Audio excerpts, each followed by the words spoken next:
All right, welcome, ladies and gentlemen, boys and girls, and all of you in the cyber world watching us here on YouTube. The 2016 Olympic Oval Finale and Canada Cup Final, Canada's final long track speed skating competition of the 2015-16 season.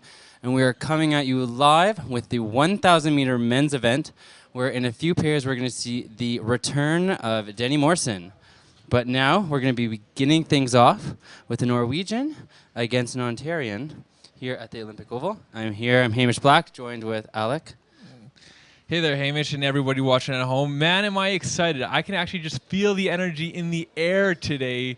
Returning Olympic champion and Olympic medalists, multi-Olympic medalist, Denny Morrison is making his comeback after a massive injury this summer, getting into quite a serious motorcycle accident this summer. It's been about 11 months of race prep coming to this race here today. But first up, we have on the inner, Christopher Ruke from Norway, and on the outer, Dan the Hitman Carruthers.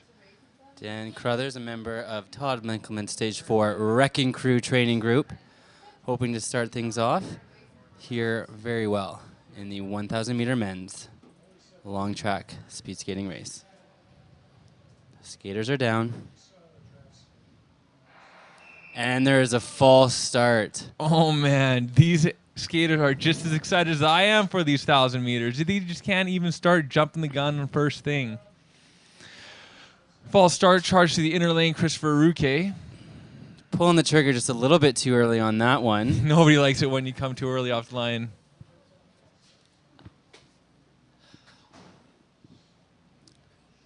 Time for them to reload, reset, recharge, and hopefully we'll have a clean start this time.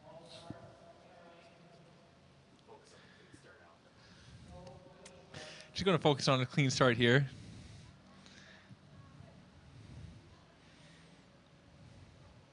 And here we go, round 2.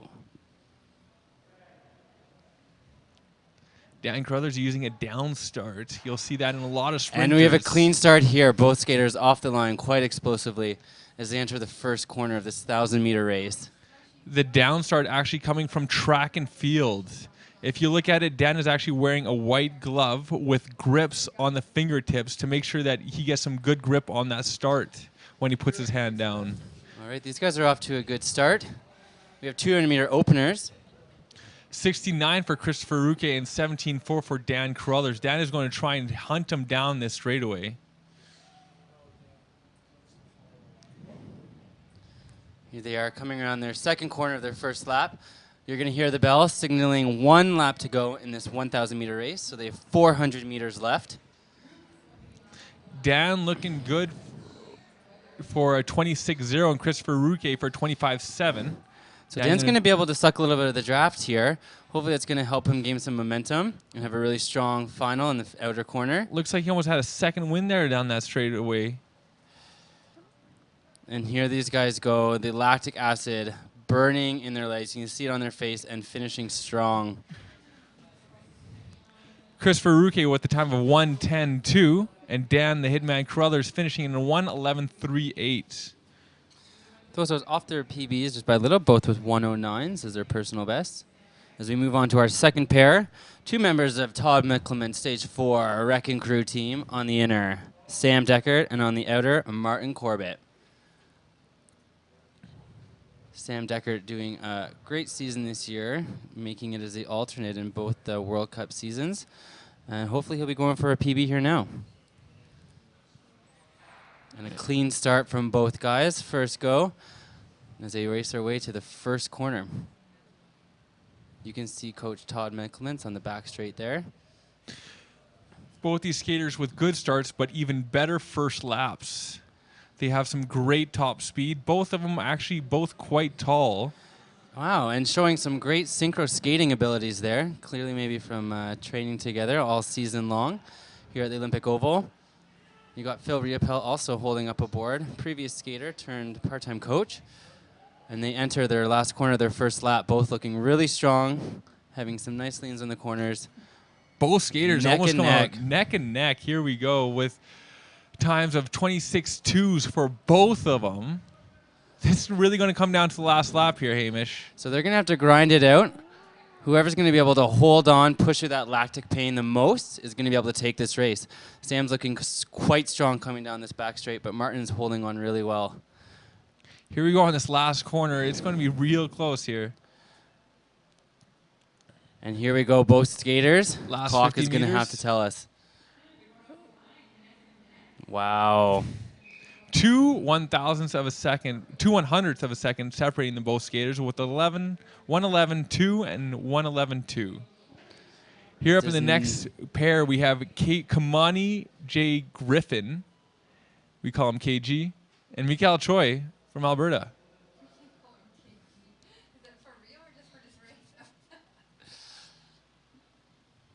All right, you'll notice there, Griffin on the outside. He's going to be going down into a similar start as Dan Crothers. Why he's getting that little pick in the ice for a little bit better grip. A nice little friendly both Canada skaters versus using America. the down start on this one. KG actually skating World Cups this season for the American team. Coached by Ryan on the backstretch. We used to call him the Flying Hawaiian, a speed skater from Hawaii, now coach. He's wearing shorts, living up to his name, the Flying Hawaiian. Shorts on the backstretch. Well, both skaters having a really good start here, opening up nice and strong. Hopefully, they'll be able to hold on to that and keep the momentum through the rest of this race. Both really explosive guys here. Let's see if they can really keep it on for some top speed and carry that momentum through for the end of the race. And again, we've got both guys coming down quite even down this race. So it's going to be whoever can grind it out and wants it the most. Great entry by KG. KG also coming from the inline from South Carolina or North Carolina. Forget which one. One of the Carolinas. Doing really well here in the speed skating world. Once again, skating World Cups for the American team. And pulling away on the other with a great finish as it's going to put him up in the lead. And he's going to skate a time of 1:09.2. Followed by Mikael Choi with a 1:10.8. And this is the race that we have been waiting for. The return of Denny Morrison, multi-Olympic medalist, off after a very upsetting and quite severe break to the femur in a motorcycle accident. And after training all year, he's ready to get back on the ice. Skating against Richard McLennan, another national teammate. And we'll see how these guys do. What a fitting pairing for Denny's inaugural race back after such a long time against Richard McLennan, training partner for many, many years and good friends. Richard McLennan coming off of a great second half of the season after not making the first set of World Cups. He qualified for the second set of World Cups and World Singles in this exact distance. So it's going to be no easy thing for Denny to come back, not only from an injury, but having to beat a guy that is skating really well in the 1,000 meters. Oh, and you can just hear the atmosphere. Everyone giving Denny a hand. Really excited to see him back on the ice. Really rebounding so well from recovery. But Richard is not giving him an easy task here. Richard opening up really strong, and Denny's going to have to chase him down. Here's Denny on the first inner. One of the things that Denny's been really working on is his stability. After breaking his femur, he has had quite a bit of leg control issues and stability issues. You can see it struggling to hold on to that inner lane there. Coming just in front of Richard McLennan. Rich taking a nice draft off of Denny. He's going to slingshot by him on this last inner. Well, I mean, there are very few people who can skate at the class of Denny, let alone do it after coming back from a broken femur. So this is quite a phenomenal race to watch. Rich also putting his hand down. Well, Richard brought a really good race there, 108.61. Wow, both skaters doing really well.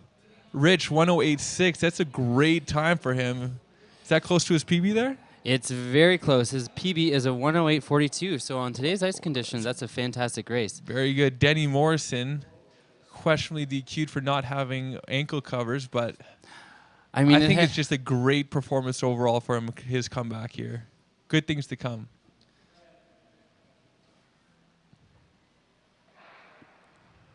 This race, we have junior phenom Christopher Fiola fresh off some hot medals in China for the World Junior Championships. He's skating solo.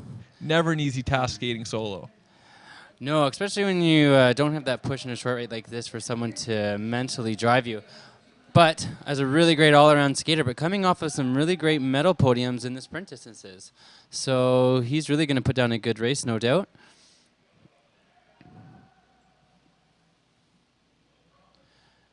Here he is coming around, finishing his first lap, looking really strong. Driving down toward that bell lap here. 400 meters to go. 25.61. Really great lap time for Christopher.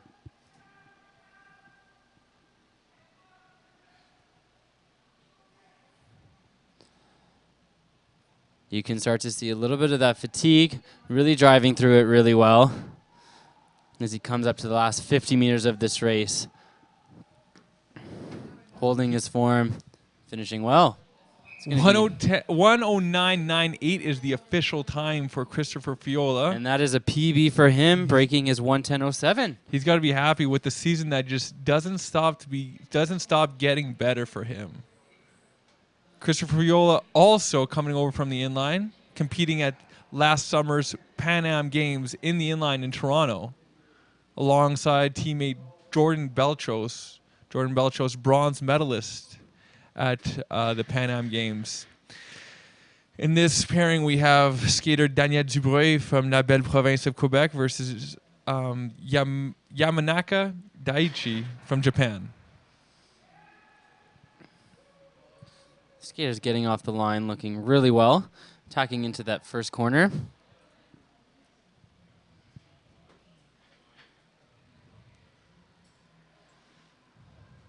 Japanese known for their quick starts. Dan has a good start, but we'll be looking to get him in the first and second lap. Great top speed that Dan has. We can help but notice the tempo of these skaters. The Japanese seems to be a little bit slower, but nonetheless just as powerful. Two skaters skating quite differently. Let's see what works for who. Oh, Dan with a bit of a slip. There. Although he's driving to that line, so this is going to come down to this final lap here for these two skaters. Very aggressive race from Dan, putting both arms down in the first half of that straightaway.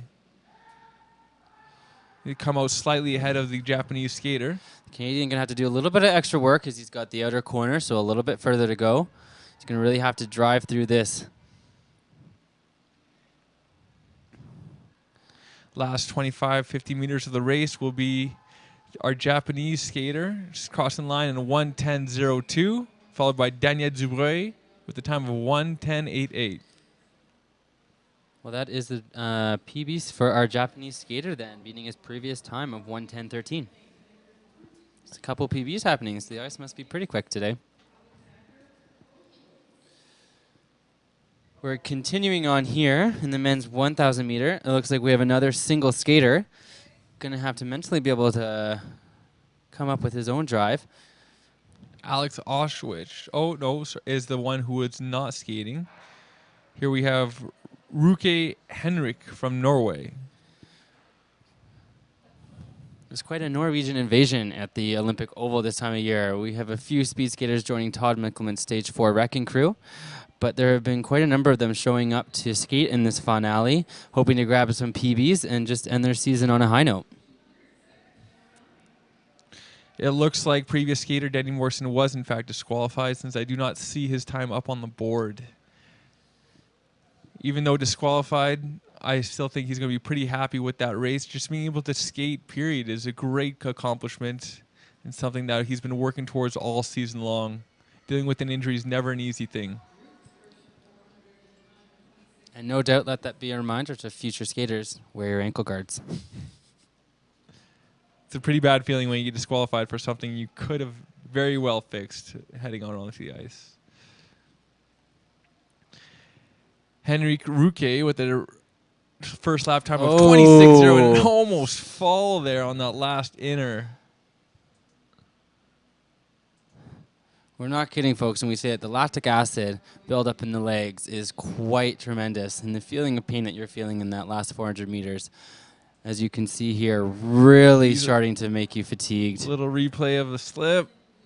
Ooh, even put his hand down. Almost pulling out a really nice spiral over wrong sport. Here we go.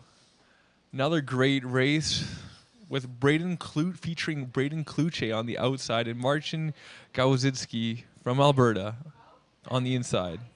Both these skaters, PBs at 1:10.4, hoping to beat that here today. Braden with a great start. Braden also from the same hometown as Denny Morrison, and it's almost uncanny how much they skate alike. Their start looks very similar to one another. You can tell that he definitely came from the same club, mimicking a lot of his stride pattern.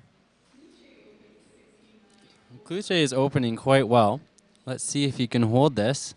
That's going to be the challenge here, making sure that that die in between these laps doesn't fall too steeply. Kluche will come over the top of Marcin. Always a great thing to do in your middle of the race, meaning that you're well ahead of your pair. Kluche having a strong race, looking quite technically sound. Marcin actually coming back from quite a few years hiatus on the speed skating circuit. He is currently a massage therapist and wanting to come back to speed skating, wanting to specialize in the mass start. He's skated many marathons in Holland and just skating 1,000 to get some speed for that mass start at the end of the weekend. But here it is, Braden Kluche finishing up his 1,000 meters with the final time of 1:10.9.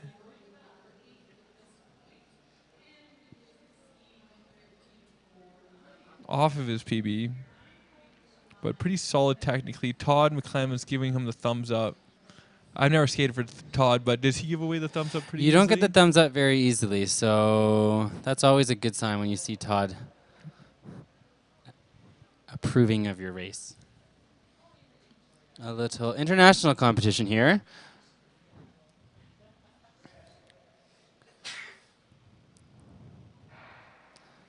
And these skaters are off. Taishi Rosen on the inner from the Netherlands on Team Bestlist.nl. And he will open in a time of 17.2, taking the opener. Real closely by a Swiss skater on the outer. I haven't seen very many Swiss skaters come out of the woodwork lately, but he's had a great opener.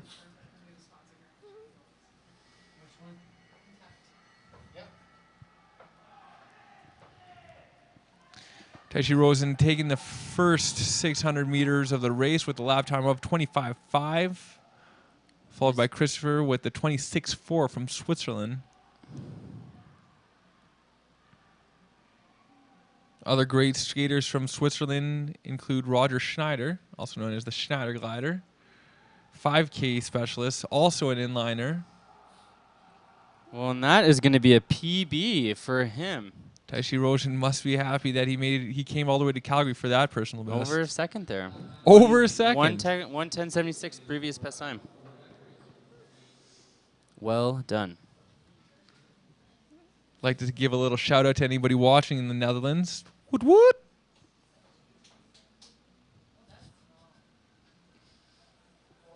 And also those in the USA and from Japan, another international pairing here. From the inner, we have an American, Kyle Ronchak, versus the Japanese Shunsuke Nakamura from Japan. They're off to a clean start.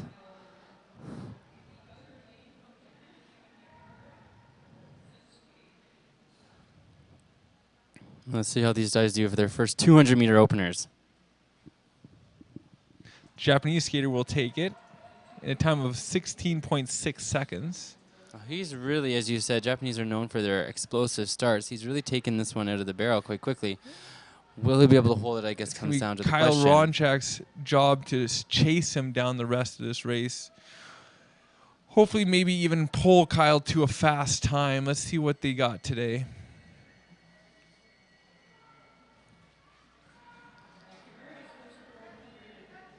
Well, Nakamura having a really great race here, currently in first place. Lap time of 25.24.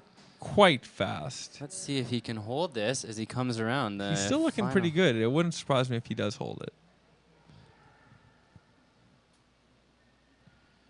50 meters to go, and things are looking really good for her. Wow. And he does it. Oh, just shy. He'll be so close to that 109 barrier, breaking the 109 barrier in a time of 109.07. Richard McLennan looks like will be one of the only skaters skating the 108 today with the time of 108.61. That's quite a big PB, though, for Nakamura. Previously, his best time was a 111.01, so he will be definitely quite happy. Once again, the international skaters coming all the way to Calgary, and it paying dividends. 2 Norwegian skaters here. Magne Notland from Norway. And who do we have on the outer there? On the other, we have Norwegian, who's actually trains short track here, but is now skating finale as Einar Ajestein. Magnus trains with Todd Mickelmans in the Wrecking Crews group, both opening up quite well for each other. We'll see how these Norwegian buddies drive each other to hopefully chase on that PB.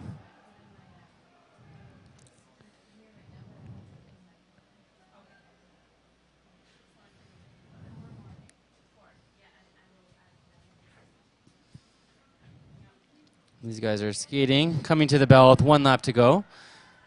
Looks like Magnus feeling a little bit of that lactic, and Einar taking advantage as he comes through quite strong. It's going to come down to this final 250 meters. Who can hold on the most? Both Getting coaches. a nice draft. Both coaches giving some great words of advice. Einar Mostly just go, go, go. This is going to be a close race for these skaters, with Einar taking it. His final time, 111.53, and right behind him is Magna in 111.81.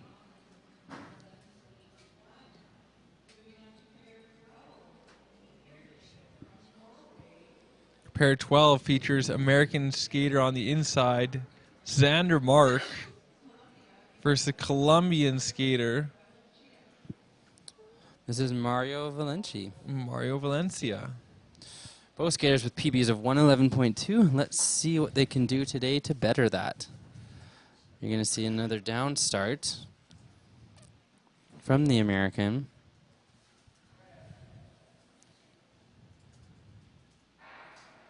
Another inliner crossing over to the long track.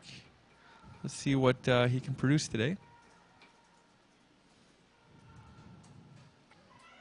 Xander Mark coming on that first corner with the upper hand in a time of 17.09 seconds. Followed closely by Valencia in a time of 17.59 seconds.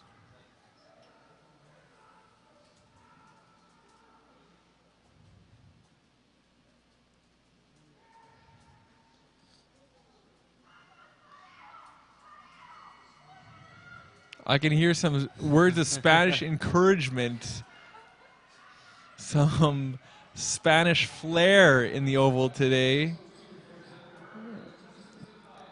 Doesn't have quite the typical inliner tempo that we see from a lot of the inliners here. But that just might be because the legs getting to be a little solid out there, a little hard to move. When your legs fill with that much lactic, they just start to feel heavy like sand, bags of sand. So moving them quickly can't be easy. Xander Mark crossing in a time of 1:11.7. And Mario Valencia in a time of 1:12.79.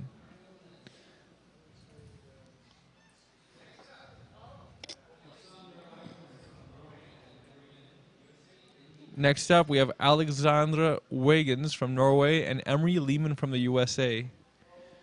Emery Lehman qualified for the Sochi 2014 Olympics as a junior in the 10K. Coming off of a long season battling mono. It's been a bit of an uphill battle on this for him this year.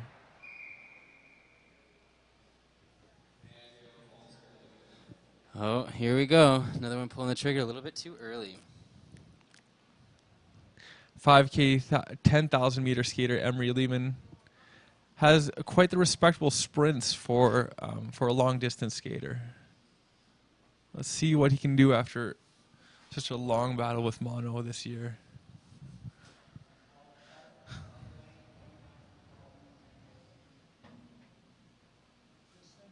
All right, skaters going back to the line, resetting.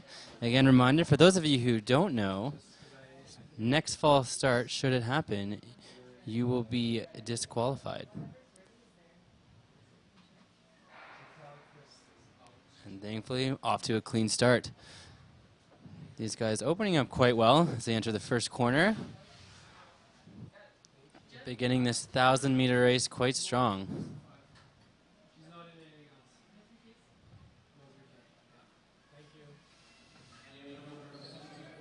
Wagon is opening 17.4, and Lehman opening 17.6. So pretty close race. We'll see how it unfolds over these next 2 laps. Lehman, known for his endurance, will be able to hold on to a lap quite well. You're going to be looking at minimal die between his first and his second lap here. Alexander Wiggins coming through in a time of 25.7 seconds for his lap. Lehman with the time of 26.3. Now Lehman looking strong though. He will have the outer, so a little bit further, but he seems to be blowing by him here. That ability to, from distance racing helping him out. Alexander with, once again, that inner. Wow. Will keep his lead. Does a great job of pushing through that last corner, really fighting through that. Nice little arm swing there. Hopefully that's a sign of happiness. And I don't know if that was a sign of happiness or frustration. Well, got a seed time. I'm seeing that he got a PB. I think he's probably pretty happy. Fair enough. Looks like he is happy. Most likely sitting in 6th position happy, with we're a happy. 1:10.0. It is a great day for competition here in the Oval.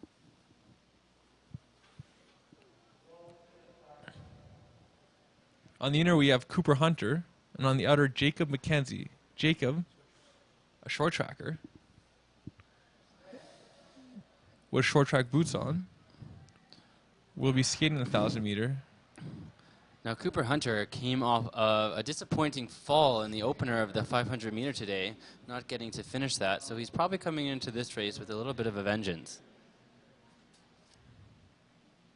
Jacob McKenzie, you'll be looking for great corners out of him from that short track and rusty straightaways.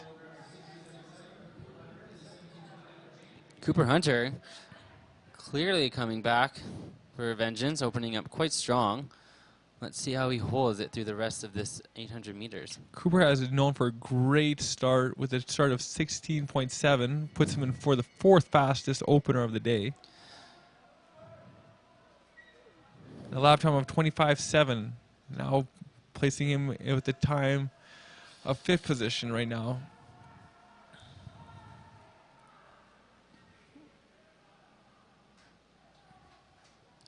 Little sign of fatigue showing as he comes to this inner corner. Is he going to be able to hold off Jacob? Jacob looking pretty good. Jacob McKenzie is going to take it. The short tracker coming out of nowhere with a 1:10.88. Wow. Very impressive. I don't think Jacob actually had much time to prepare for this race. Maybe a couple of weeks of long track training.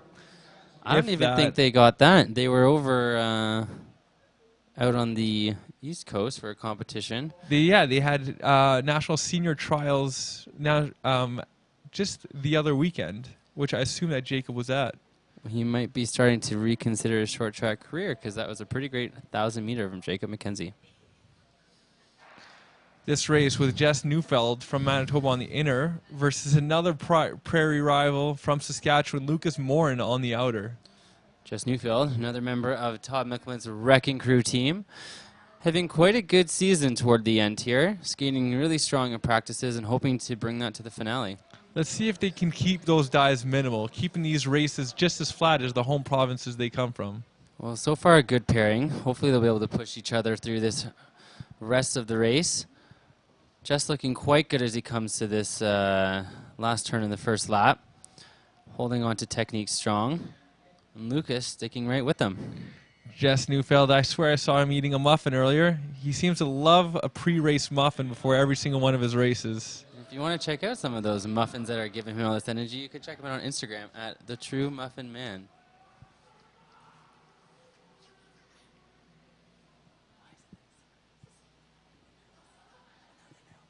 And here they are coming around the final corner, both looking really good.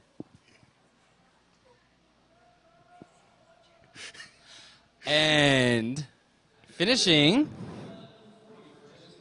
Jess Neufeld with the time of 1:11:40. And that is a PB for him. Oh, there we go. Must have been that muffin. Definitely.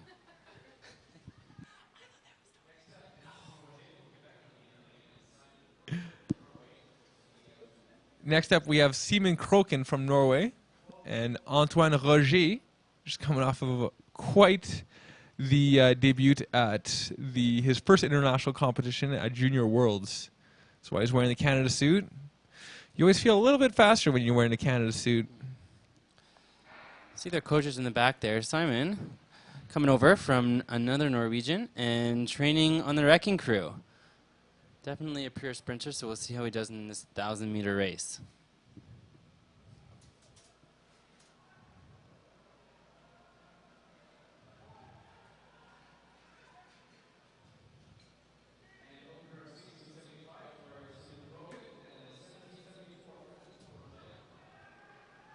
(17.7) for Antoine Roger.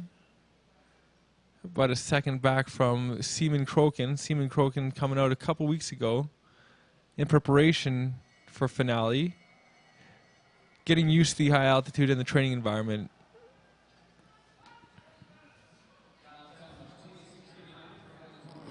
A nice close race between these two skaters coming into the final lap.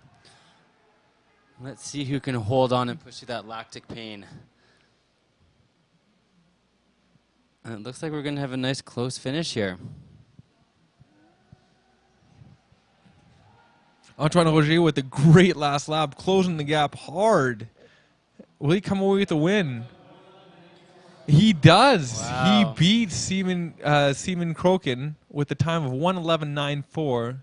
Simen with the time of 1:12.2. You can just see their lap times there. Antoine holding off at 27-second lap, and Seaman dropping down to a 29. Now coming from a long, long ways away, Rayon K from New Zealand, the Kiwi. Skating against Erik Nygaard, another Norwegian of the wrecking crew. Oftentimes I've heard a rumor that the New Zealand skaters love to listen to a bit of the Flight of the Conchords to get themselves pumped up.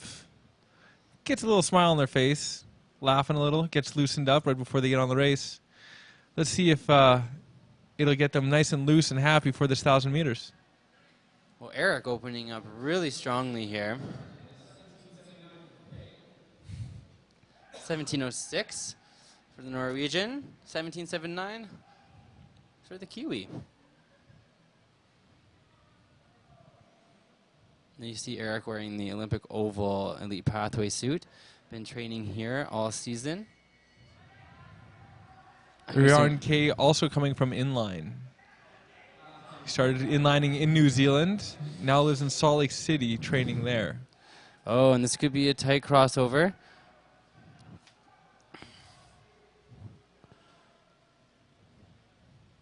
Both fighting really hard here. You can see the push through this final corner, but it looks like it's going to be Erik.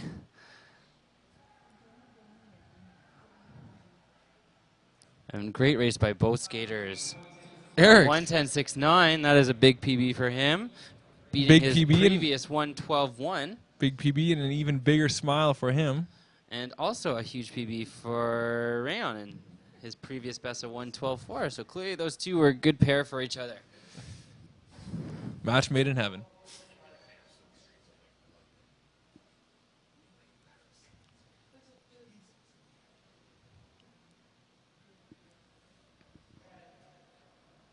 Skaters at the line. Jai Jin from China versus Guillaume Labbe from Quebec. Look at the foot speed on that outer lane.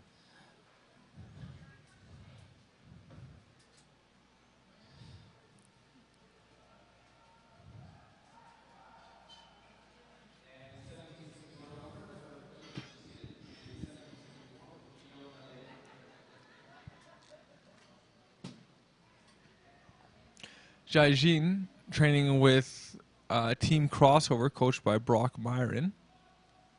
Team Crossover having a pretty good showing on the women's side today.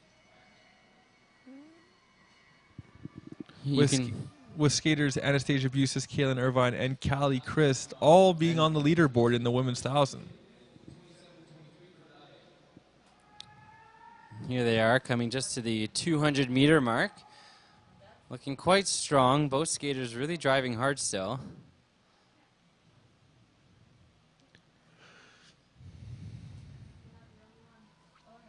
Jaijin going to look like he's going to take this pair at a time of 1:13.0, followed by Guillaume Labé in a time of 1:13.45.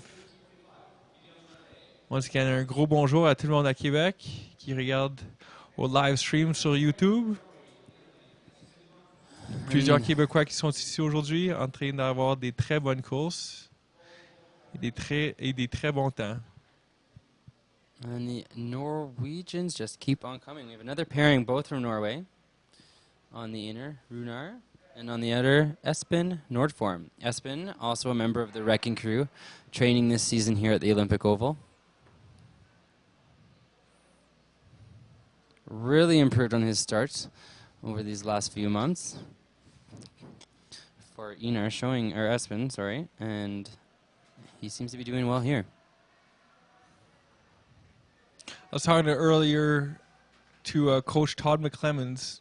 Very, very happy with how Espen has come along with his laps. This is a guy who apparently couldn't skate very many laps in a row without having to stand. Now, well, getting a great suck and draft on that last back there. Really smart. Hopefully that helps keep his momentum going through this last 400 meters of the race. Espen really improving on his season this year in his laps. Going to be able to keep this diet pretty minimal, hopefully. Trick now is going to be for both skaters to kind of ignore that pain, push through it, and finish hard. Here we come to the last corners.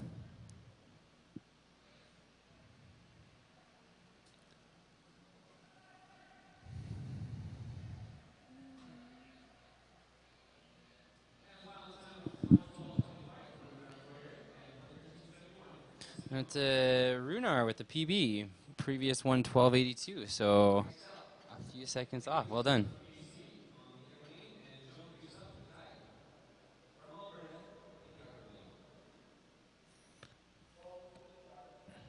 On the inner, we have Nicholas Hiller from British Columbia.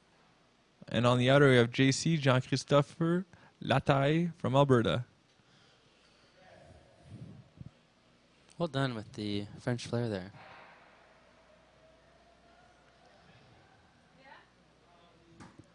And for those of you who might just be tuning in, these are the 1,000-meter men's races for the 2016 Olympic Oval finale and Canada Cup final. Broadcasting to you live from the Olympic Oval in Calgary, Alberta, Canada.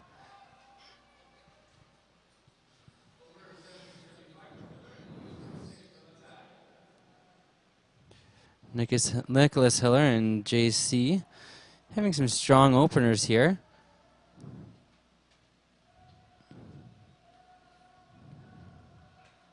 Nicholas Hiller training here in Calgary with his sister in the Oval program is off to a good race today with a lap time of 27.02. He is in the lead over Jean-Christophe Lataille. Oh, and we have a crossover issue. Nicholas Hiller with the right of way. JC having to take off the gas pedal there. and Huge that momentum is killer. going to hurt. Once you let up on the speed in this with this much lactic in your legs, to get the pistols rolling again is not easy, and you can see that just killing the momentum for JC. Be interesting to see what the referees call on that. There is the potential for disqualifications when there's an improper. You can see here, just coming out, catching an edge, hitting Nicholas, but Nicholas seeming pretty much unfazed through that, maintaining it quite well. Our next race features... Oh, we have Inigo. Oh. We're jumping ahead of ourselves. We have another JC Poulet and Jeff Ross. Jeff Ross from Alberta skating on the outer.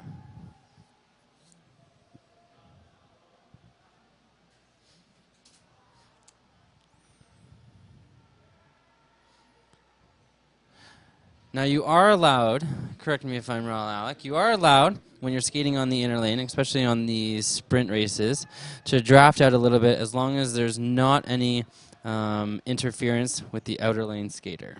As long as you keep on crossing over inside that inner lane, you are good to go. As long if you start doing straightaway strides in the other skater's lane, that is a disqualification. And now on the back straight, the right-of-way always goes to the skater coming from the outer corner as they're traveling a further distance, thus they're technically going faster. And something to be aware of when you're on the inner lane to make sure that you aren't interfering with them passing. These skaters are coming to their final corner in this 1,000-meter race.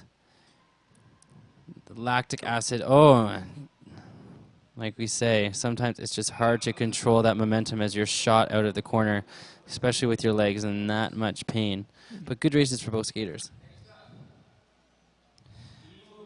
Now we have Inigo Viondo from Spain. And yet again, another Norwegian. Inigo, an inliner from Spain, trains again with Abigail Ennis. And we have Ole Nes from Norway, a 10K skater. Very good 5K, 10K skater. Showing us some of the sprint life today. Yeah. So you'll see, actually, Inigo also does quite well in the 1,500 and 5K distances. So we'll see how they hold up against each other today. A lot of long-distance skaters will often do shorter races just to get some good prime into their legs for the day before the longer races, because it's not as taxing as longer races.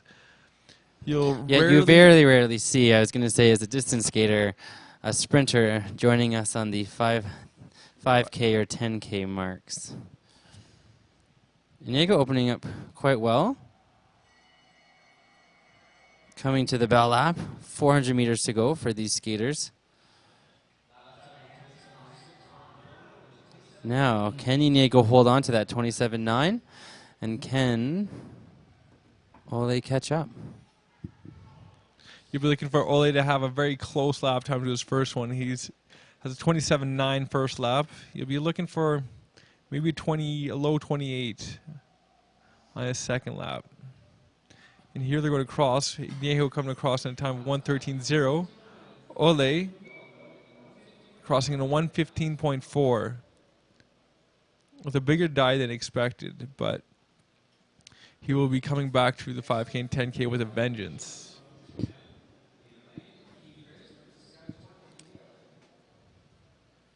In this race, we have Ryota Kojima from Japan, and on the outer, Keegan Christ, not to get confused with Callie Christ, who skated this exact same distance just a couple hours ago.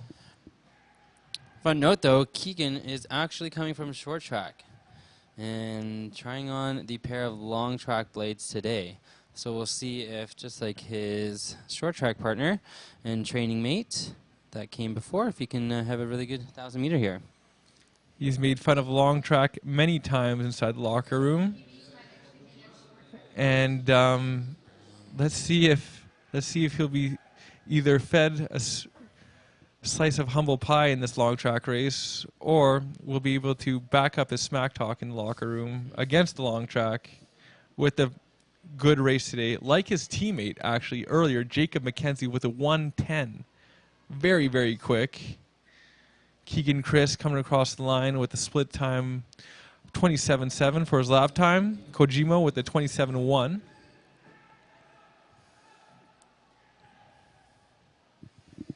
Looks like some really great skating from the Japanese skater here, coming into the last corner looking quite strong.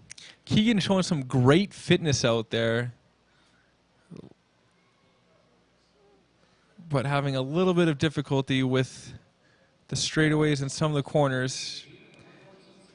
Has not had much time to prepare for today's race. but very good, respectable time of 1:14.6. And we're coming to our final pair, pair 24, of the first group of the men's 1,000 meter. After this, there will be a break for ice preparation, and we'll return with the rest of the pairings for the men's 1,000 meter here at the Olympic Oval in Calgary.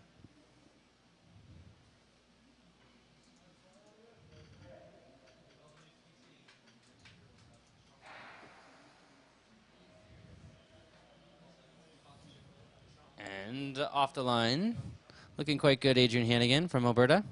And as well from the brother from down under, USA, we've got Andrew Turner. Both off to a good start.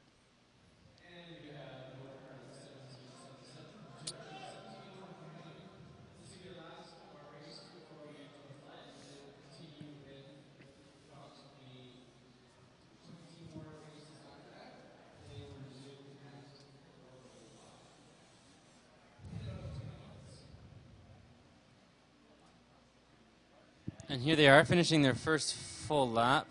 And with 400 meters to go, lap times 26.64 for Andrew Turner and 27.54 for Adrian Hannigan. A little bit of a slip there from Andrew. Doesn't seem to phase him too much.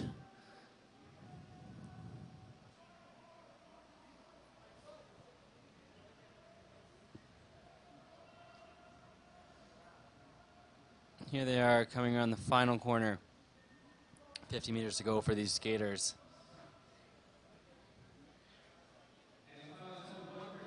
And 1:13.52 for Andrew Turner and 1:14.76 for Adrian Hannigan.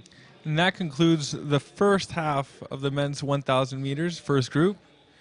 There is your top 10. A great race by Richard McLennan, opening up, the only skater to go under 109. Followed by Shunsuke Nakamura, 109, almost breaking that 109 barrier. Denny Morrison would have been in the mix with the 109, but was then disqualified. This top 10 will most likely remain unchanged since the skaters are listed fastest to slowest in the pairings. It was great seeing Denny Morrison come back onto the ice after battling an injury and recovering. Keep in mind, he hasn't been in a Canada Cup race for the past how many years? Maybe 8. World Cup circuit, of course, they don't make you wear ankle guards. But Canadian selections, we like to keep it safe here. He'll be smacking his head later today. But once again, a big thank you to our prime time sponsors, Intact Insurance. And we will be back for a restart at 4:05 p.m. We also hope to be getting an interview, so stay tuned for that with Denny. And if you have any questions, feel free to join us or send them on YouTube. You can also tweet them to us at the Olympic Oval or search us on Instagram at the Olympic Oval, #finally_finale. I'm Hamish, and that's Alex.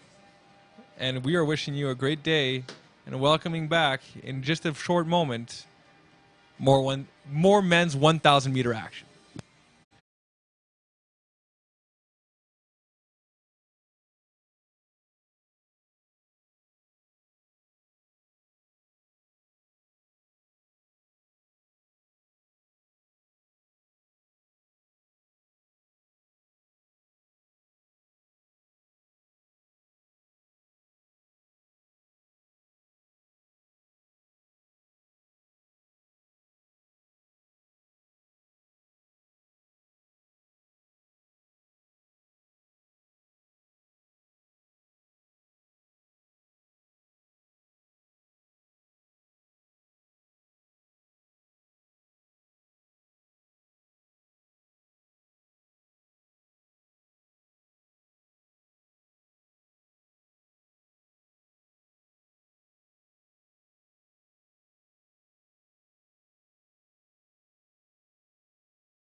Off. We are back after an ice clean with some fresh ice. First pair on the inner from India, last name Kilari, and on the outer, Alexander Horst from Saskatchewan. Stephen Kilari from India. This is the second pair of today's 1,000 meter men's races, the 2016 Olympic Oval finale and Canada Cup final. We are coming from you live at the Olympic Oval in Calgary. I am Hamish Black. And I'm Alec Janssens. And we're coming at you live from the Olympic Oval once again. We're calling the race today. So we have seen here the Bell Lap. They're coming on their final 400 meters of this race. Stephen Kilari with a great opening lap of 26.7, followed by Alexander Horst with the 27.6. Crucial part in this race, holding on, pushing you through that lactic pain as they're coming around that final corner. And 50 meters to go. Driving through the line.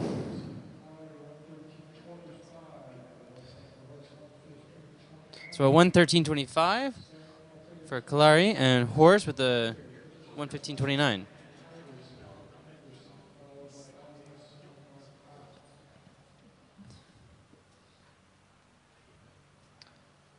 And we have another international race here from Norway, Christian Abebekken. And from Great Britain, Scott Anderson, who actually has quite the Scottish accent.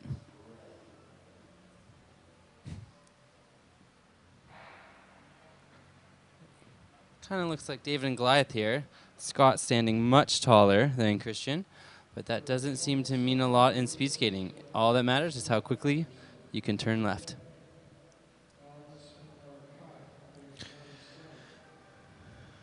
And the smaller Norwegian seems to take the opener. Oh, no.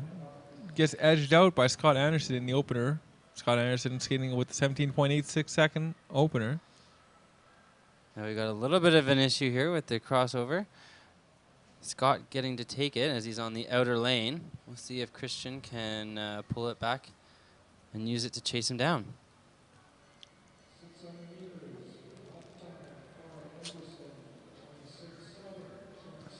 Anderson, lap time 26.78, and Christian 27.82. Now let's see how they hold in the last 400 meters of this 1,000-meter race.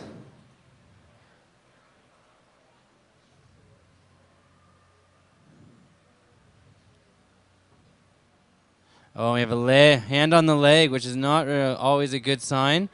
Giving Christian a little bit of a boost there. And let's see who took this lap.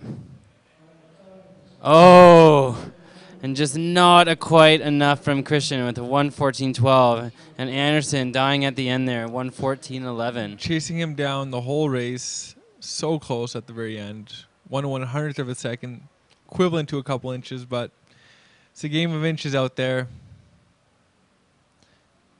If only he had one skate size larger. If only.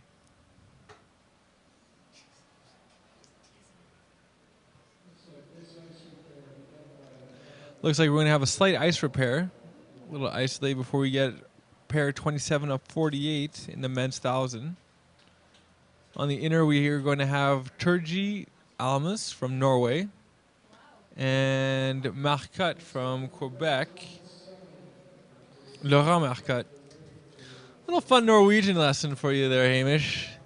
Apparently, if you take the Norwegian word and translate it directly into English for refrigerator, the literal translation is ice closet. Well, as shocking as it is, that makes a lot of sense. Crazy. Just like stuff you put in your closet. That's cold. Well, I'm not surprised you know that, seeing as that there are many Norwegians, along with a lot of other international athletes who have come to skate and chase down the PB dream here at the final race of the speed skating season. In fact, it was a Norwegian speed skater who was telling me all about these ice closets. Not the one that's coming up next, but we are almost done with our ice prep, and they are lining up once again. Starter saying go to the start, signaling both skaters to go to the start. And they're going to get ready at any moment now.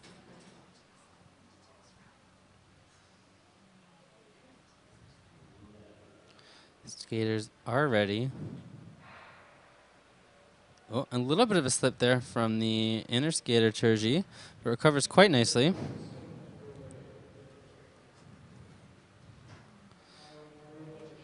One of the things you'll start to maybe notice, for those of you back home, is the technique of the skaters compared to the ones earlier if you were viewing with us.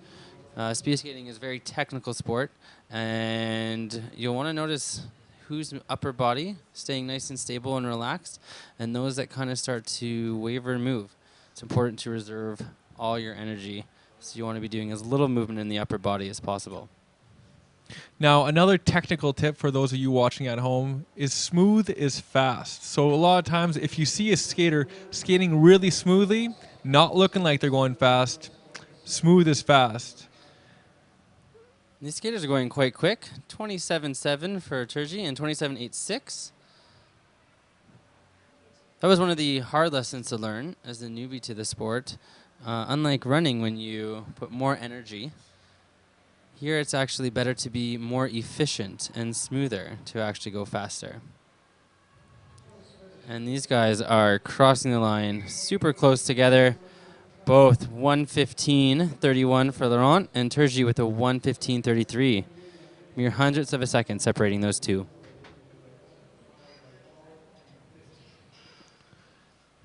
In our next pairing, we have Connor Howe from Alberta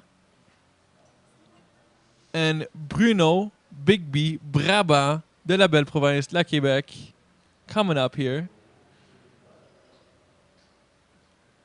Bruno, one of our many skaters from Quebec, originally from short track, crossing over to long track, skating out of Le Centre National Gaétan-Bouger.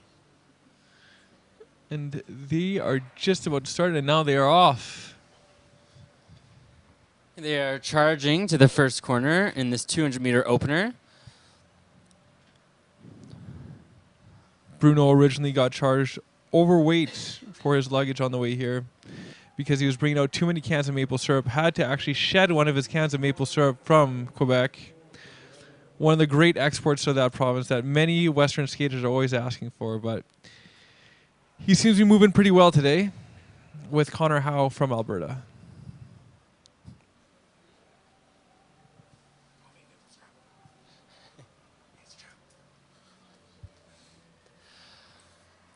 Here they are, so we can hear the bell.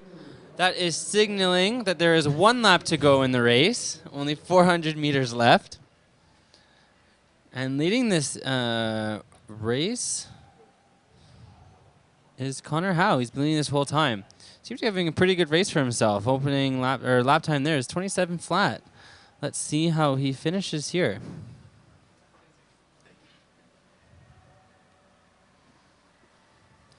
And crossing the line. Crossing time 1:13.67. And that is a 2-second PB. 1:15.44 was his previous best time. So he's done quite well here today. Huge PB.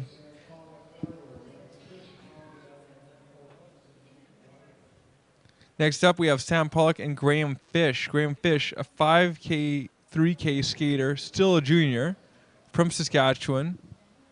Doing really well in the longer distances. Trying to get things ramped up here in the 1,000, getting ready for some longer distances this weekend. I'm excited to see how he does here. I'll be paired with him tomorrow, excitingly enough, in the 5,000 meter. We've had a fun little back-to-back. He's beaten me on every outdoor competition, but I've taken him here on indoors, so we'll see how things go at finale. But he's been doing really well in his sprints, coming off some PBs from Grand Prix last weekend, and doing really well here. So his speed is definitely improving. It's too bad for long-distance younger skaters since they just took out the 3,000 meters as a junior event this year. Would have been nice to see Graham Fish really be competitive at an international level in that distance. Well, these guys are having a pretty good race here. You can see them charging on this corner, second corner of the first lap. You're going to be coming up to the bell with 400 meters to go, quite evenly paired. Looks like Sam Pollock just has a little bit of an edge on him, but Graham's looking really strong. And this is where, as a distance skater, being able to really hold off from that lactic pain and have a really strong finish can really make a difference in these longer sprints. Now Sam Pollock is going to have to chase him down here. as he gets the inner advantage. But Graham Fish is having a really strong race right now. See if you can hold him off on this last outer. Seems to be coming out almost neck and neck. Graham Fish maybe with a little bit of hair on him. Crossing the line. Graham Fish, suit is coming undone in the last lap. A time of 1:14.9 for Graham Fish. And that is a PB for him, beating his 15.89. Next up, we have Michael Hubbs and Jake Weidman. Mike Hubbs signaling to the official, the starter, to start with his gun pointing down. The reason for this is because he is a deaf skater and cannot hear the bang of the gun, so has to look at the flash of the gun to start the race. Jake Weidman on the outside, coming off some amazing races lately, breaking the 4-minute mark in the 3K. And follow him at Jake Skates on Facebook. He also tends to lead toward more of the distance races, so we'll see. Hopefully he won't be able to have much of a die in this one and be able to hold his lap times. He is leaning towards longer distances, following in his older sister's footsteps, who just came off a 5th place position at World Championships in Russia. Let's see if Weidman can whip off a good sprint today as Jake skates through the first 200 meters with a time of 18.7. Oh, no, sorry, 17.9. Great opener for Jake. Let's see how he holds on to this. You can definitely tell he's got some fans in the crowd here. Brock. Super loud, cheering them on. Brock giving him the go-ahead. Giving him the go-ahead to lay down the hammer on this first lap. He's got to get that opening speed up if he wants a good time. And it looks like he's doing a pretty good time with that, with the lap time of 26.8 for Jake. It's a great lap time for Jake, having a really good race right now. Hopefully he can hold on to that, not let it drop too much, and finish quite strong. An 8 for Jake means a great skate. And let's see how he's doing in the last 200 meters. Huge gap on his competitor, Michael Hubbs from the USA. He's going to try and beat a 1:15.9 as his PB, and he is going to do that. He's definitely going to do that. Wow. Huge time, 1:12.9. That is a massive PB. Super successful rate. Almost a full 3-second PB. Jake skates back at it again.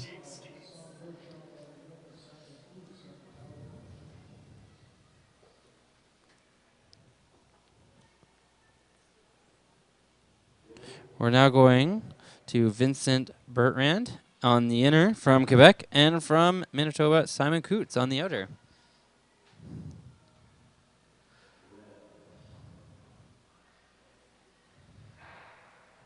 And they're off. Vincent with some great turnover here.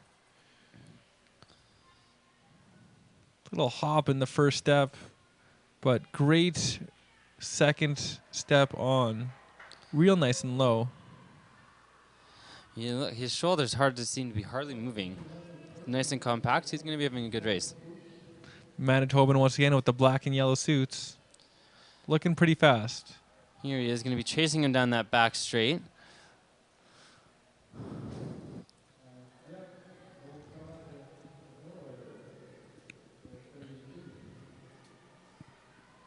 And it will be Vincent Bertrand coming across the line first with a time of 28.3 seconds, followed by Simon Coots with also a 23-second lap. Wow, identical lap time. So let's see who can hold on.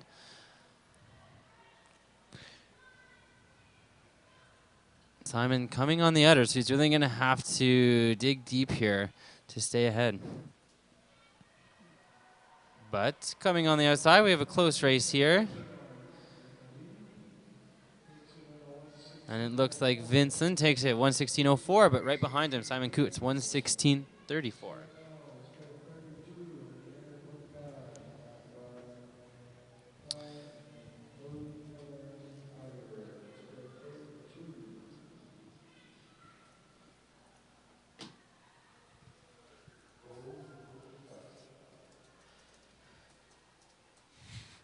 All right, here we have our next pair. Getting ready, set at the line. of a Mongolian skater here. Seen him not training quite a few times. He's been quite the happy guy. Very long Oh. first name. And paired against Cody Miller from Alberta.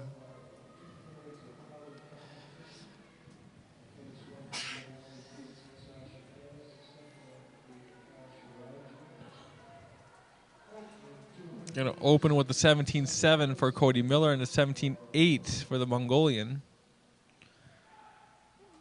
A nice close race here. Hopefully they'll be able to work off each other. Frank now getting a little motivation as he chases him down and gets a little bit of an advantage on the inner.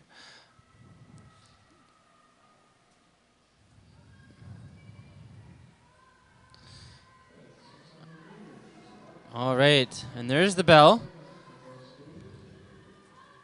Cody's just a little bit ahead as they finish in their 400 meters to go. Mongolians need to really dive deep, really push through. Hopefully if he can catch him. He does have the inner. So let's see if he takes that to advantage. This is one of 3 Mongolian skaters out here this weekend. They've been training in Calgary for a little while. I really wonder if there's any... Cody seems quite happy with that race. Really wonder if there's any outdoor ovals in Mongolia. I'd love to go check it out. Cody Miller looks like he just got a PB with that celebration. Well, you can see from the suit here, it looks like, do we have another Norwegian, I'm going to guess? And we do. On the Cody, inner, very happy on Magnus that stretch. Nordform. And from Quebec on the outer, Samuel Carpenter.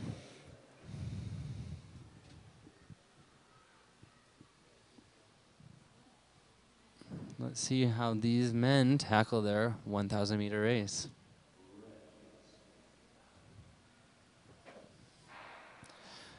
And they are off, both with pretty good starts as they drive toward the first corner of this 2.5 lap, 1,000-meter race.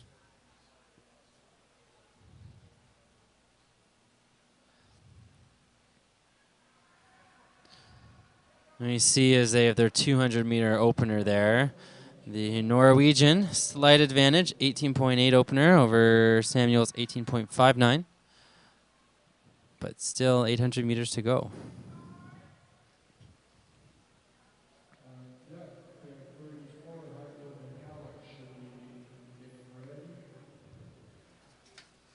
Coming through the first lap here, it's our Norwegian skater Begdus with a 28.0 first lap.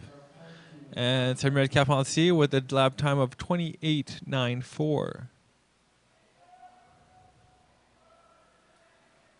Begdus coming over the top of Kapansi. Kapansi dropping both arms, trying to also dropping the hammer. Both here have PBs just around the 1:16.6 mark, so we'll see how they do. I think Magnus will be able to break that today. Oh, 1:16.95 will be his final time. Very, very close to his personal best. So this is pair 34. We have 2 Albertans skating against each other. Tyler Hartleb on the inner, and on the outer, Max Halleck.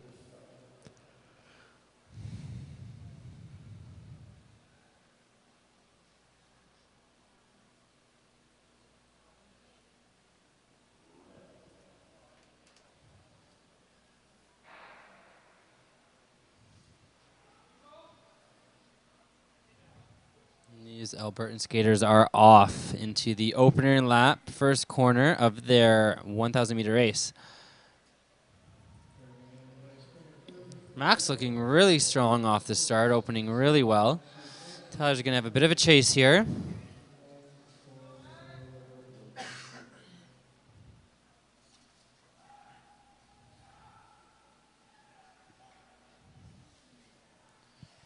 Max Ooh, Halleck a with a little bit of an interesting- 1:16.8 personal best. There's a little bit of an interesting crossover there. Looks like Max was on the outer, had the right of way. Tyler had to kind of sneak in behind there. Max with a great first lap. Let's see if he can reproduce it in the second lap. Got some good speed going. He's got to be able to keep it together if he wants to break his PB. You can see him really fighting to keep that speed up. A little bit of movement on the upper body there, but really still grinding this race out.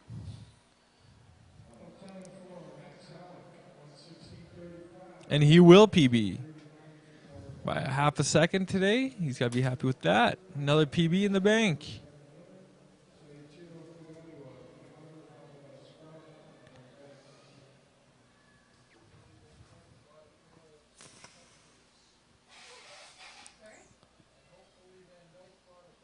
All right. Entering into our next pair on the inner, Robert Winter from Alberta.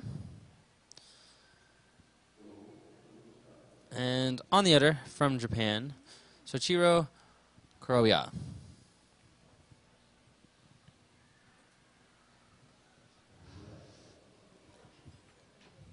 Robert Winter, obviously born to do winter sports. Let's see if speed skating is the right one as he opens really nice and smoothly. Great opening form. Great knees over his toes. Good hip forward. And he's going to open with a 17.8. You notice some skaters here choosing to do one hand on their back and also swinging both arms. What is the advantage or disadvantage to both? The advantage of skating with one arm on your back is that you are using a little less energy and it's a little bit more aerodynamic when you're skating. If you can maintain if you can maintain your power with only using one arm, that is a great benefit. Two arms, you're using more energy and you're recruiting a lot more muscles. And therefore using, again, more energy in the straightaways. You can get a little bit more power, but it is a little bit more inefficient. So it's really a win or lose kind of thing. You're going to see a lot more of the sprint using two arms, and a last straightaway burst of speed will be where the skaters use both arms. Just like down this last straightaway, you'll see both arms go down. Whereas in the middle and long distances, you'll often see one arm being swung in the straightaways. In the corners, there will always be one arm being swung because that's where speed skaters gather the most speed going around the corner. Always looking to build the speed in the corners because it is the easiest place to build speed. All right, and now we have Adam Scraba from Ontario skating on the inner lane. And member of Team Crossover, Thomas Van Dyke, skating on the other in the black. You can see Coach Brock Murin with the time board behind the skaters in the coaching area. Here they are opening up. Coaches on those boards there are holding the lap times in the last 2 seconds. So a 30.5 lap will have a 0.5, so the skaters know what their pace is at as a way to keep them on track and motivate them. In the shorter races like a 500 and 1,000, there's really not much pacing. You're really using the lap boards just to see if you're on a good race, which will boost your confidence. Your confidence, thank you, going into the next lap.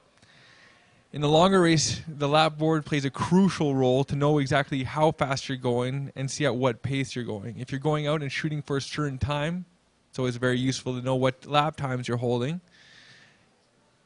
And you want to maintain a nice consistent race. So if you start dropping lap speed, your lap time will go up, and you're going to have to start going a little bit faster to maintain that speed and achieve your final time goal. These skaters coming down the back, looking like they're holding on to a pretty good race. You see a little bit of a lactic burn pushing through that in Adam Scraba. But here he is coming on the inside. It looks like he's close finish with these two skaters. A 1:17.09 for Adam Scraba and a 1:17.48 for Thomas Van Dyke.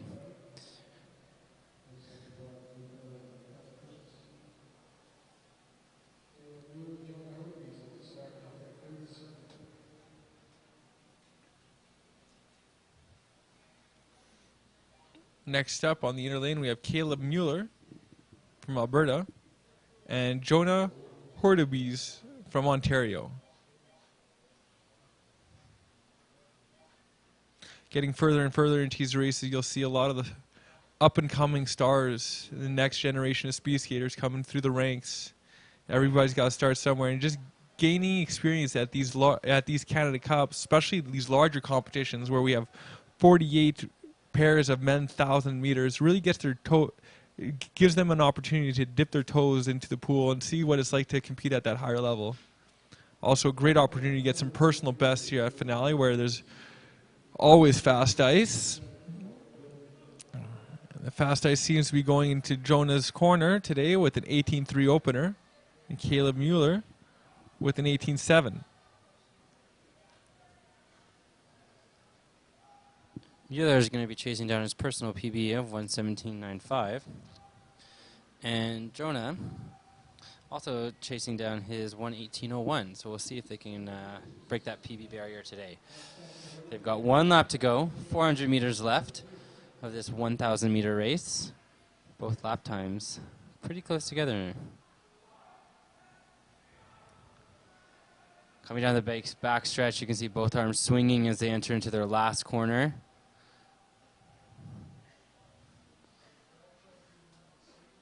You can see the hand on the leg, often a sign of extreme fatigue.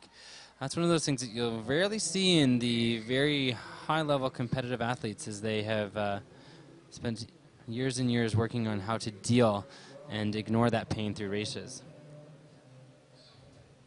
Oh, huge PB for Jonah Hurtubise.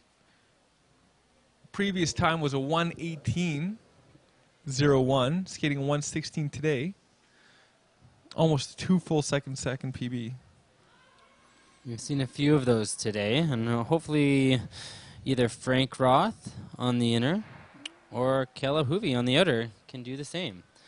Really aggressive starts here, high tempos, nice aggressive entry into this first corner.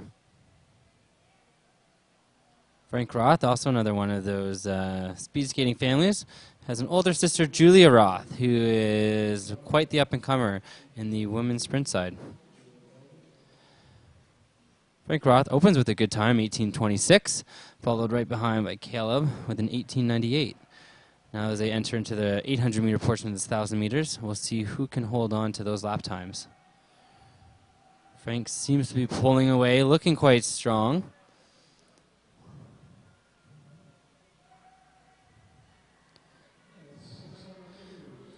He's got a nice rhythm going right now. A little bit of a kickback with that left.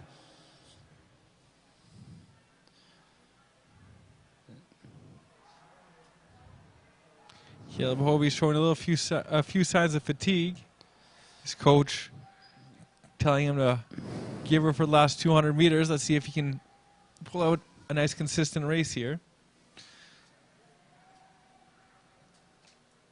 And looks like we're going to have quite a PB by Frank Roth, coming in at 1:17.36, beating his 1:18.17. And he'll be very happy with that race. Great personal best, great race. Up next, we have Mark Canvin from Manitoba and Steve Smickle from the USA. Another American coming up here for some fast times and more experience.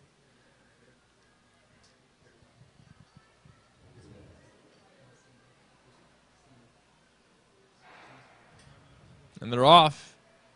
Both skaters with some great movement off the line. Even though from Manitoba, Mark Canvin wearing an American suit, because they are quite fast, these American suits, and they're a little bit easier to get a hold of.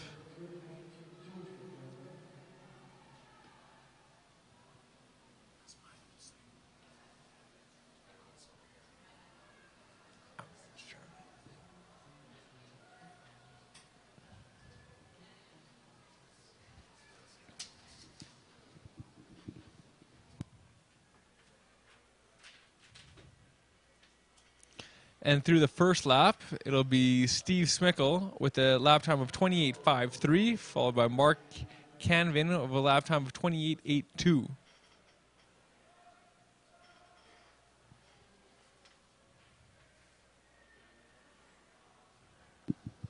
Here they are, final corner of the 1,000-meter race. Legs are going to be burning, so it's going to be important that they ignore that and push through, holding their technique, driving to the line.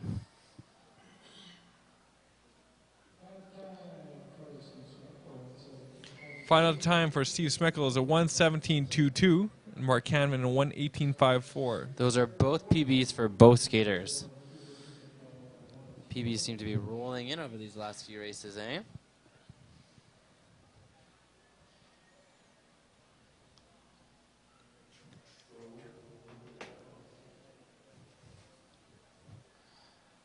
All right, on the inner we have Garrett Gledhill from Manitoba. You can see his coach Tyler in the back there, getting ready to cheer him on. And Cooper Emin on the outer.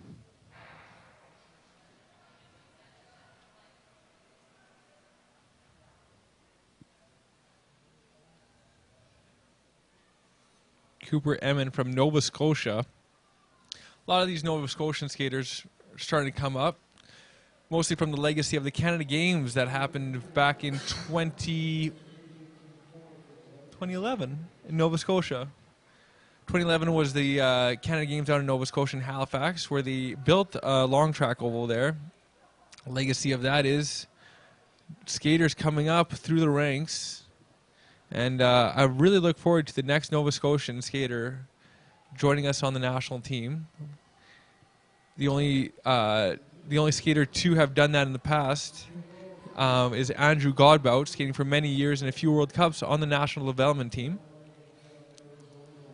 One of the fun things about this competition here is not only do you have skaters from all across the country, from coast to coast, but we also have a lot of international skaters as well.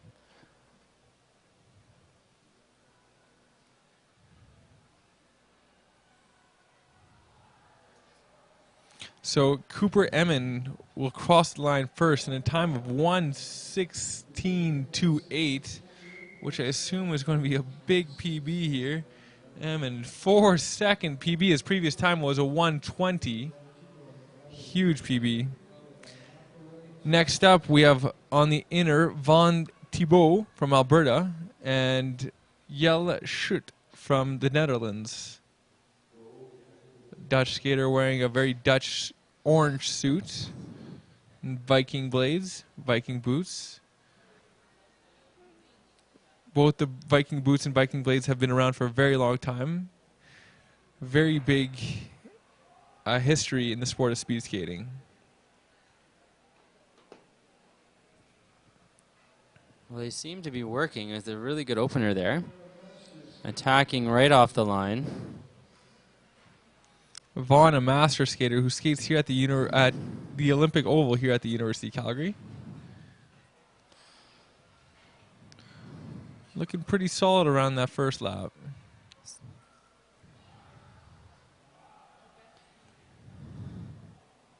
Yellow, the Dutch skater, great tempo down that backstretch, going over the top of Vaughn. And he's looking strong as he comes across the line with 400 meters to go. If he can hold this, he should have quite a good race here.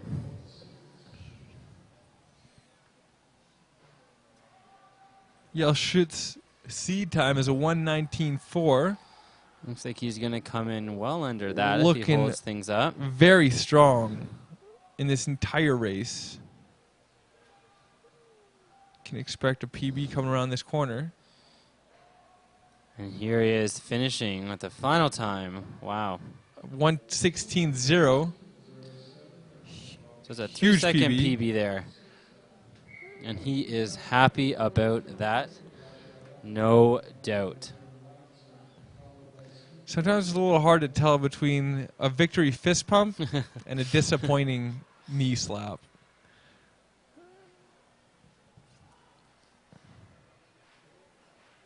Let's see if we can get some victory fist pumps from these next two skaters. Joshua Hathaway, unsure if there's any connection to the famous Anne Hathaway. One can only hope. Maybe she's watching the stands. Anne, if you are watching us, huge fan. And if you need skating lessons, feel free to stop by and join us here at the Oval. I would love to do a guest interview, really.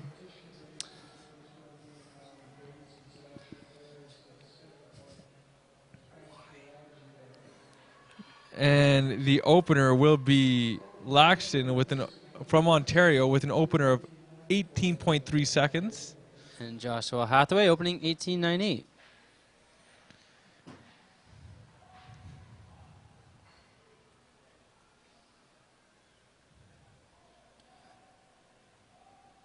Skaters coming around the second corner of their first full lap. Hearing that bell signaling 1 lap to go in this 1,000-meter race.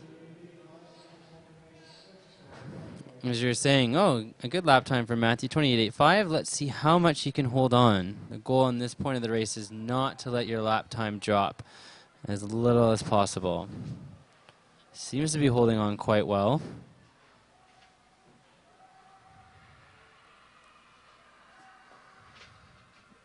Here they are, coming down with 50 meters to go. Laxton will have a huge PB, his previous PB of 120. Cross line in a time of 1:17.75. And Joshua Hathaway also gets a PB, 119, beating his previous 124.8.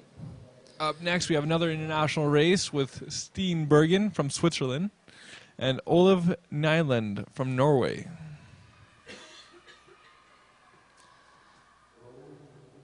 And Colin pumping himself up, ready to go.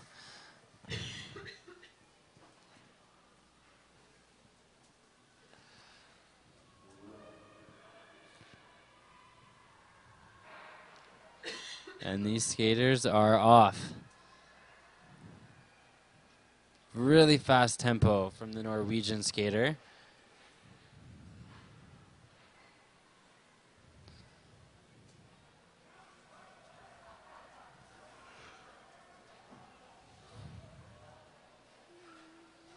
Olav with an opening time of 18.5 seconds. Colin, 19.3. Olav looking like he's going to go over the top of Colin since he has the right of way. You can start to notice it's starting to look a little bit mechanical, not quite as smooth. So hopefully he can push through that on this last 400 meters. Always tough, the lactic at this point, just excruciating. So to try to generate power while also battling that lactic buildup.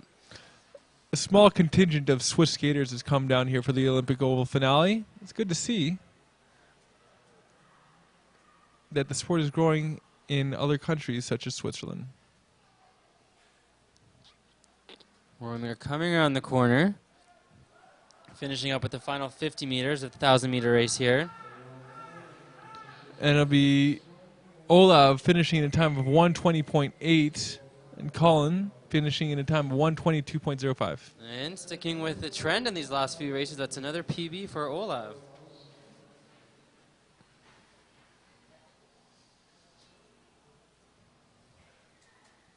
We're getting now into the last 4 pairs of today's men's 1,000-meter races.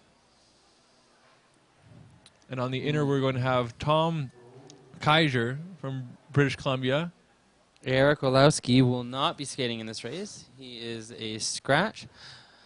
So that means that Tom here is going to have to really focus on skating his own race. He's going to have to use a little bit of own internal motivation here to make sure that he chases down that PB. Opening up quite well. He comes into this first corner. The 1,000-meter first corner is quite difficult to do as you're still building speed.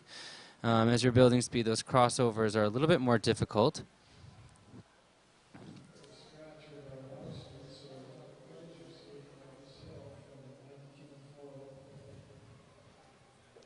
Opening time of 19:45. Again, with no pair, he's going to have to drive himself over these next 2 laps.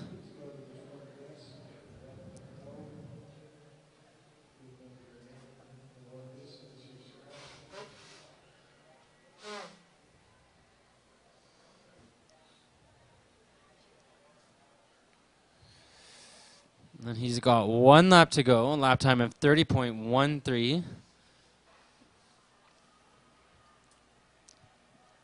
It's always hard to skate by yourself. Great fight and grit from the skater from British Columbia. Coming on the last corner. Never an easy thing to do. And here he is with 50 meters to go.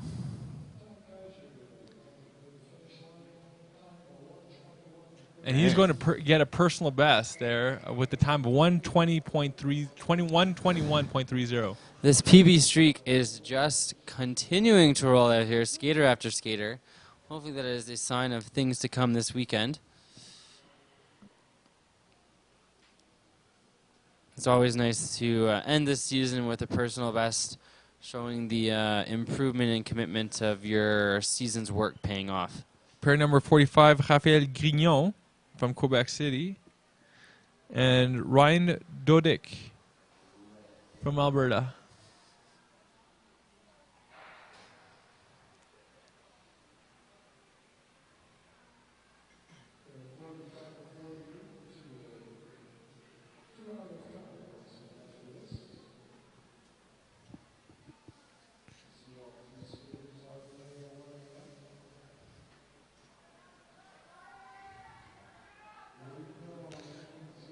And Raphael Gagnon will open in the time of 18.0 to take the first 200 meters of the race, followed by Ryan Dodick with a time of 18.58. Great rhythm by the Quebec skater. No pause at the end of his straightaways, bringing around the skates quite nicely.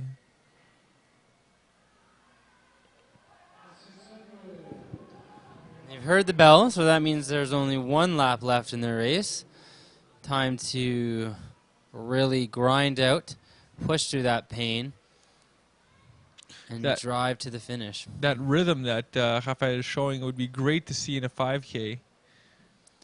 Yeah, being able to keep a smooth, consistent rhythm is key for the distance races. But it's working out well for him in this 1,000 meters, where he's going to cross the line in a time of 1:18.4, followed by Ryan Dodick, And a that time of is 1:20.17. How did that rhythm work out for him? well, his previous best was a 1:22.47, so I'd say whatever he's doing, he needs to keep that up, because that was quite a PB race. He gets a handshake, not a thumbs up from Grigor, saying it's okay, but that 4-second PB might not be cutting it, which Grigor just seems like a hard guy to please when he shakes his head at a 4-second PB. These skaters do have another chance if they're registered. Racing continues all this weekend. Sprints will again be happening on Saturday, 500 and 1,000 races. Tomorrow we'll get into more distance races with the women's 3K and the men's 5K, followed by the big distance races on Saturday, 10 and 5K for women, and finishing up with the pain of all pain, 1,500 meters, and then some fun in the mass start on Sunday. On Sunday, we're going to be capping it off with the 1,500 meters in the morning and in a fun alumni race during the afternoon. Feel free to join us for that. We're raising money for the Branch Out Neurological Foundation on Sunday for the alumni race. It will be on webcast. This features old alumni speed skaters coming back and racing for charity, where they will be requesting pump-up songs, bringing back old rivalries, and hopefully no pulled groins. Also be interesting to see how they hold up as they get back into their skin suits there. It's a good thing spandex is stretchy, Hamish. It's a good thing spandex is stretchy. But in the meantime, we have some great racing happening here, really close. In the last corner, we are going to have the coming down Violet here in the last straightaway with the time of 1:20.84, and Sharp from Ontario with the time of 1:21.84.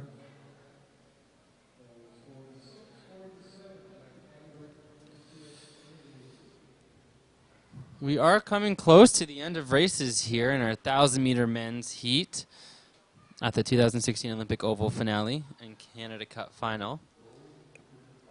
This is happening live right now on the ice here at the Olympic Oval in Calgary, Alberta, Canada. Thank you, everyone who's watching us from near and abroad. We hope you'll be tuning in all weekend to see some really exciting races and hopefully a lot of PBs. Speaking of abroad, we have another Swiss skater on the outer. And he will be starting off quite quickly, followed by Jack Diebert from Alberta.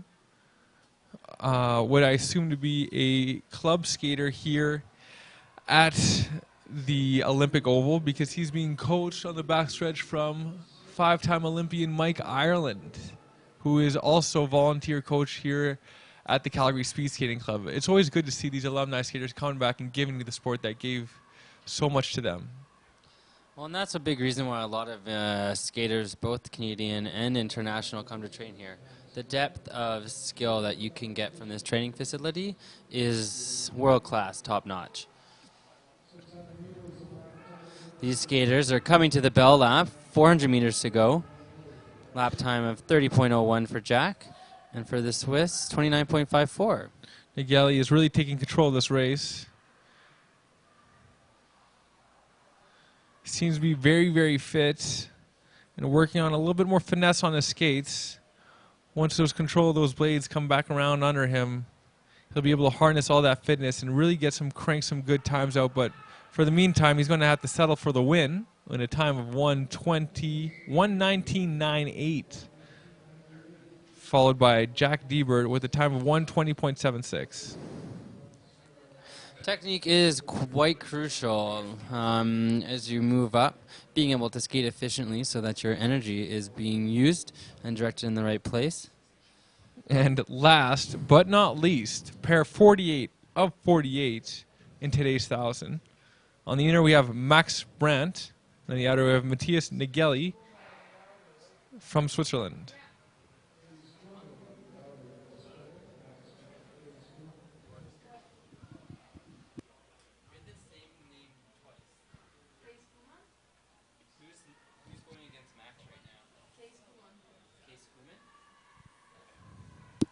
We actually, it's a little bit of a name mistake there.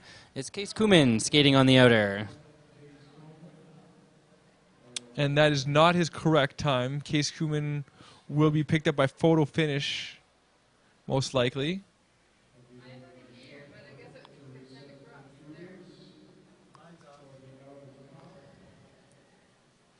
And here they are, skating in this 1,000-meter race, coming up to the bell lap. You can no doubt these skaters are feeling that burning sensation from lactic buildup. Lap time of 30.59 for Max Brandt.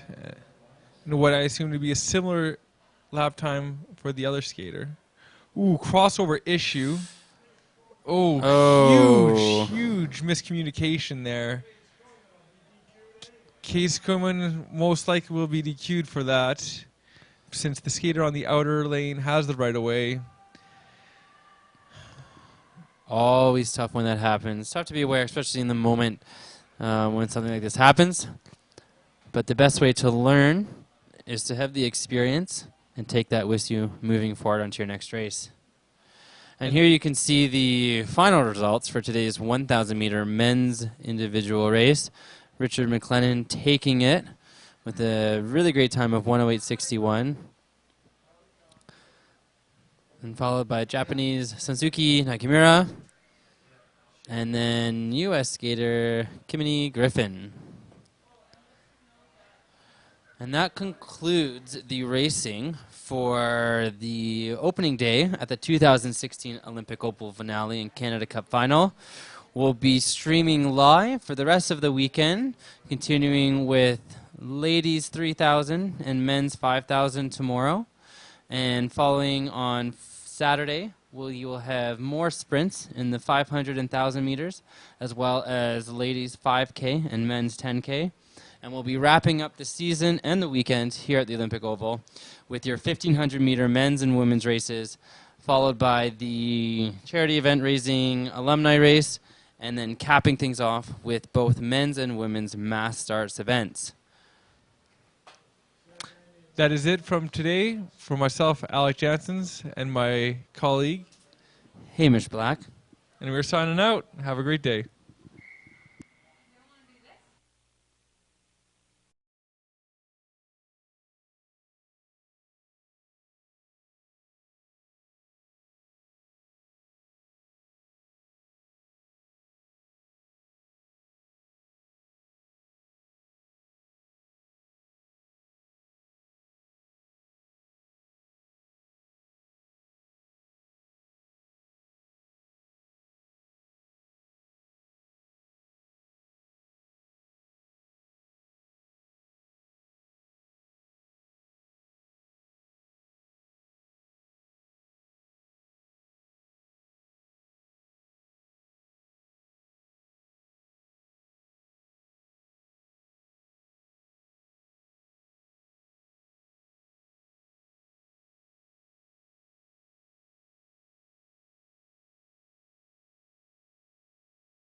Hi, this is Hamish Black, speed skater with the Elite Level program, and I'm here with Denny Morrison, a multi-time Olympic medalist who just got back onto the ice this year after being off from recovery.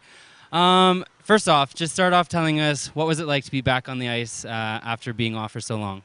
It's nerve-wracking. Like, speed skating is not an easy sport, and to go out and to have to do a full max effort race, it's a lot different than in training, and the heart's just pumping away, and that's something I haven't experienced in a full year now. And I can say that's a full year since the last time. Like, I haven't. It's probably since I was 3 years old. I've done at least one speed skating race, or dozens of speed skating races per year, and this is the first time I've spent a full year not racing in my life.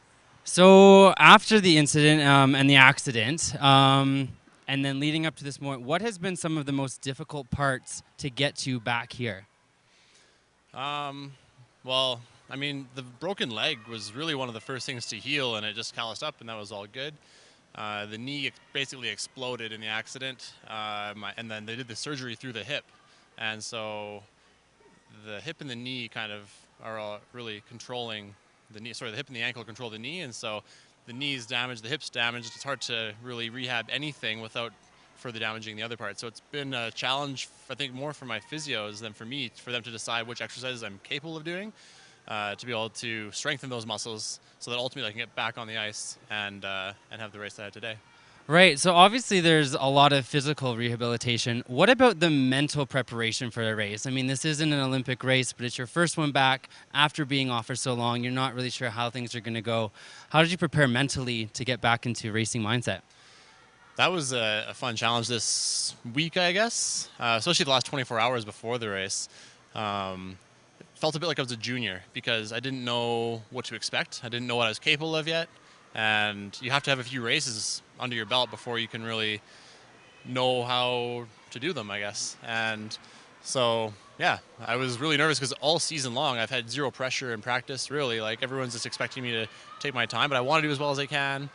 But in practice, it's like if the training group that I'm with is doing 3 sets, I started out just doing 1 set, and then I'd get off the ice kind of like, okay, I didn't hurt it. I got off the ice feeling good. But if I was to do 3, it would have been too much maybe. And so all season long was kind of like a little bit less.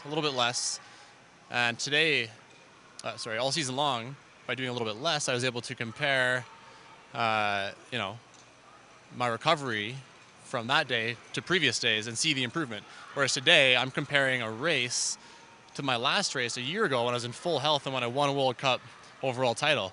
And that comparison is a lot different now than it was doing these trainings and just comparing how much I've improved. Now here's the gap that I still have to fill. So how do you do that, and how do you go forward from here? Do you compare it to your previous race, or are you now kind of taking it day by day, month by month, to hopefully trying to get back to where you're going?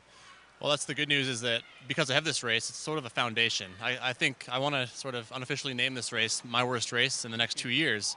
I'm really happy about it, but that's going to be something that I'm going to build off of, and I know the areas that I can improve in that race. It's so obvious, these things that I know that I can improve. For instance, my last lap is usually my bread and butter in the 1,000 meters, and that was my weakest part of the race today. So I'm quite confident going to next season. I'm really excited to get training and work towards Pyeongchang. So when you look at this race, how do you feel it went in sort of what you were hoping for? And then what are you specifically going to work on moving forward? Okay, well, I was hoping, I guess, for about a 1 minute and 12-second race, and I did a 109.4, so I was really happy with the time. The reason I was hoping for a 112 was because in training just yesterday, I did a practice opener and lap, and my opener was a 17.5, and the lap was a 25.8. This is getting pretty technical, but today I did, by comparison, I did a 17.1 in the race with a 25.3 lap. And so that's where I got a 109.4 rather than a 112. And so the race was pretty good until that 600 was done. Then I started fatiguing, and I haven't done any training to deal with the fatigue this year. I've done all my training just to be able to do the start, basically, and to re-strengthen those muscles so that I'm capable of doing the start without falling on my face. So that's why I consider today a big success. Nice. So then some of the areas, I mean, mentally, What were you feeling specifically as you went to the line? Like, did you feel any pressure that you had to do really well on this, or were you really just kind of looking at it as your own race to kind of get that, like you said, that ground level? Yeah, I think I felt a lot of pressure. I mean, I don't know if I want to call it pressure. I felt a lot of nervousness, Right. and I relate nervousness to being unprepared. So in some ways, when I say that I feel like a junior because I didn't know what my expectations were, I felt much more nervous today for this 1,000-meter race than I felt in Sochi on the start line at the Olympics because I felt prepared and I knew what I'd done. I'd done all the steps. I knew what I was capable of, and I just had to go and kind of do what I've done so much, right? And today it was like I was kind of lost in this cloud, and I was just like, I'm just going to do my best. That's what I kept reminding myself. Just do what I can do today, and I'll be satisfied with that. If that's a 112, then again, that's the foundation. That's going to be the worst race I'll do in 2 years. It was really obvious that a lot of people were really excited. We had a lot of viewers on YouTube. The crowd went absolutely crazy when you went. What has the support from not just your staff and team, but just from speed skating fans alike been? It's been awesome, especially, I mean, I got to race Richard McClenny. He's one of my best friends and one of my best teammates for the past 6 years. And so it's cool to be on the line with him. He's a guy who's gotten top 10 World Cup finishes, and to be just, I feel like I was kind of throwing in the gauntlet, being up against this like powerhouse, and he's skating real fast right now. And so it was nice though, because I like to put a little pressure on myself. I like to perform under that pressure. But yeah, the support from all the other skaters, it's a pretty tight-knit community here at the Olympic Oval, and I think that's a reason why our Olympic Oval skaters tend to win so many Olympic medals. Right. So what's up? Are you racing anything else this weekend? Are you going to be taking some time off, or where do you go from here? I'm signed up for the 3,000-meter race tomorrow, which is an unofficial event for me, and I'm also signed up for the 1,500 meters on Sunday. But based on how the 1,000 meters went and how tired I got in the last lap of the 1,000, the 1,500 meters is just another extension of 500 meters on what would be that race. So I might pull out of that one just because I really don't think I'm prepared for it at all. Like I might fall on my face in that one in the last lap. But the 3,000 meters, it's a bit easier start and a bit more that mid speed, which is something I have been training. And so I'm excited for the 3,000 meters tomorrow based on how this 1,000 meters today went. Nice. And how long has it been since you raced in Canada Cup finale? My last Canada Cup finale was 2008. I'm pretty sure. I don't think I did one since then. So quite a while. How does this race compare to when you remember it, and what does it sort of mean sort of as you are racing back with a lot of the up-and-comers and people who hope to be where you are today? Yeah, I never thought of that. I'm so focused on what I'm doing, I guess. But in 2008, I guess, the last time I raced finale was when I broke the world record in the 1,500 meters. So to compare my race today to that one, it's actually a similar feeling of like, wow, that's what I'm capable of today, you know? But at finale, I knew what I was capable of, a much better thing in 2008 than I did today.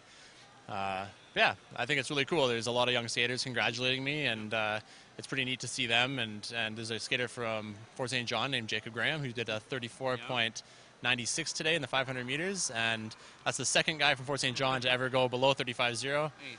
Me being the first, and I did a 34.86, I think. So he's got 1/10 to improve to take that record from a fellow Fort St. Johnian, and I'm hoping that he'll do that. I'm hoping he'll crush it. Awesome. Well, thank you very much for taking the time. Best of luck in the recovery in the future, and we hope things continue well. Thanks very much, Jim. Thank you. Hamish Black, signing off.